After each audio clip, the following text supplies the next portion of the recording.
Wayne Hicks, it's Wisdom Wednesday. We are in the podcast studio. Not many people know about this podcast studio yet. I'm excited about our space because it gives us a chance to really have good quality video and audio, and that's kind of critical. And we've had great response from our previous Wisdom Wednesdays where we're holding the phone up and wherever we are on the back porch for you or backyard for me or wherever we're at. But and the content, I feel like, has been well received, and we're literally just trying to kind of share encouragement to people and kind of let them have a little insight on who we are and how we're just trying to walk with the Lord as we do this thing called real estate and serve people and help be a part of their story is the way you framed it a lot. It's very much in agreement with that. And so well, it's amazing. We're realtors now, but ultimately we were pastors in our former life. Yeah. So there's no hope. You're going to get some truth. You're going to get some pastoring. Yeah. So tell us today, what is God laying on your heart? Well, this morning I was just reading the passage. Our church is doing this series through Romans, and it's been really good because there's a lot of deep stuff in there. There's a lot of helpful stuff in there. And this morning I came across a little passage of scripture I've read over and over. It's kind of a tag on the back of Romans 12:1 and 2, and it's in verse 3 of Romans 12, and it says, "Because of the privilege and authority God has given me." This is Paul, man. He's pretty bold. "I give you each of you this warning," and there's semicolon, like, oh crap, something's coming. Yeah. And he says, "Don't think you are better than you really are." Period. Then he said, "Be honest in your evaluation of yourselves, measuring yourself by the faith God has given us." And I really feel like that sometimes we judge others by a different measuring stick than we judge ourselves. For sure.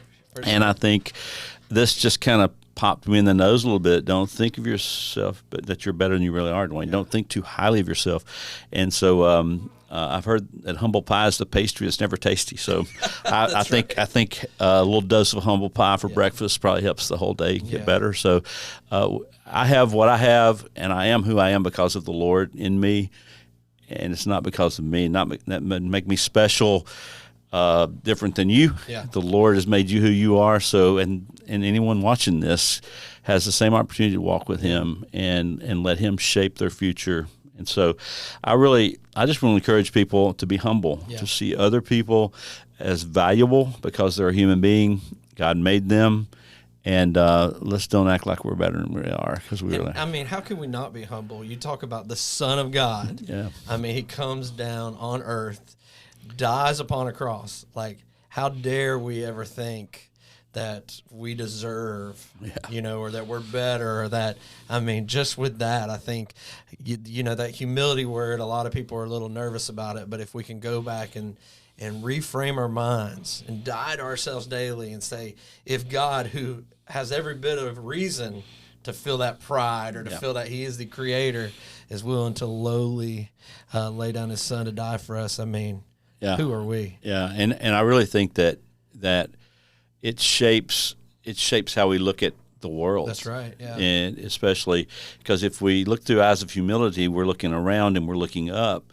If we come through the eyes of arrogance, we're looking down. That's right. And that's good word. Totally opposite of what He teaches and what He has exhibited, the example of Jesus. So, I hope this encourages people. And what would the world be like if there were more humble people? Oh, yeah. And I think that's a pretty cool thought too. Right. Yeah. No, fantastic, man. Thanks for tuning in for Wisdom Wednesday. It won't always be in the studio. We'll always still be on site, somewhere, whether grilling or doing whatever. But we wanted to introduce you just to the big things that are happening, but also give you a little truth that could help you out this week as you just carry on your daily lives. And again, we always want to be a part of your story. At the end of the day, it's more than a transaction for us. Absolutely. It is relationships, and God has gifted us the opportunity just to love on His people, and so that's what we're here for at the All Pro team. Yep. Thanks, man.